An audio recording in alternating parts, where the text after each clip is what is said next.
Against the Taliban in southern Afghanistan has already taken the lives of innocent bystanders. The two U.S. rockets that missed their targets killed 12 civilians and 6 of them children.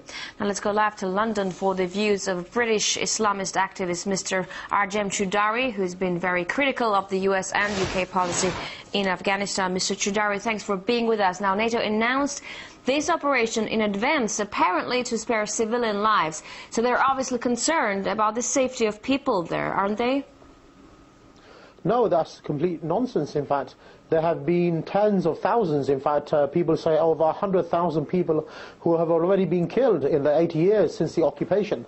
So this current offensive, I think, is an increase in hostilities that will just cost even more lives of ordinary men, women and children in Afghanistan. And I think ultimately they will be unsuccessful yet again.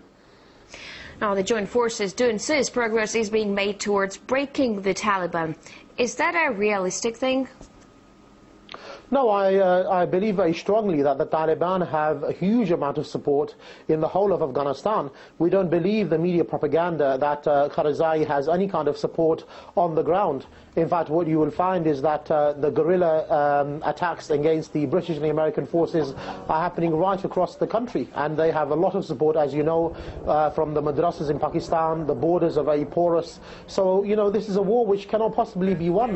You're in a foreign country, a foreign terrain. I believe that the Americans and the British are underpaid, overworked, ill-equipped, and they're facing a very hostile environment, let alone the fact that people are very eager for them to come towards them so that they can, in fact, get rid of this occupation from their land. Now, in your view, what is NATO really trying to achieve? Well, there is certainly a fear among the Americans and their allies that there will be a rise of Islam in the region. And that is the objective, of course, of the Taliban and, of course, Sheikh Osama bin Laden and Al-Qaeda, that they want to establish an Islamic state, the Khilafah.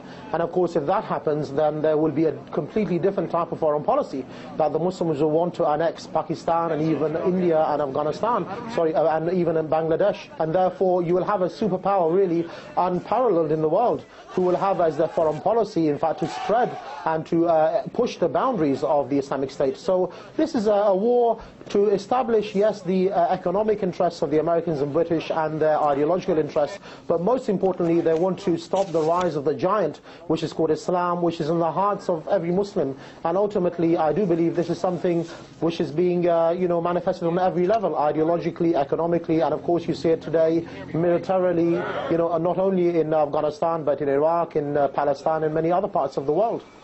Now, the U.S.-led forces say peace and stability for the Afghan people is the aim.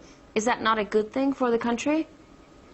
Well, it's just not true. I mean, the only people who are using weapons of mass destruction are the Americans and the British. And, we've seen it in the arena of Iraq, we see it in Afghanistan. You have everything from daisy cutters, vacuum bombs, white phosphorus, you name it. Some of these bombs are miniature atomic bombs. I mean, if you want to cut down civilian casualties, then you are not going to use, for example, B-52 bombers to carpet bomb large areas of Afghanistan, which is what they were doing at the beginning of this whole war in 2001.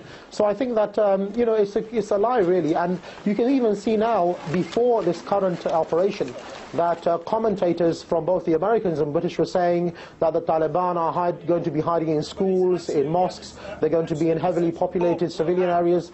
And of course this is precisely what the Israelis were saying before Gaza. So this really gives the green light thereafter, when large numbers of people are killed from the civilian population, to say, well, the Taliban are just hiding behind these people. But it's just not the case. They want to establish their interests in the region, economically, socially, politically, and of course, ideologically, no matter what the cost is to the lives of the ordinary people. Thanks a lot for that update. Live from London, British Islamic activist Mr. Arjem Choudary.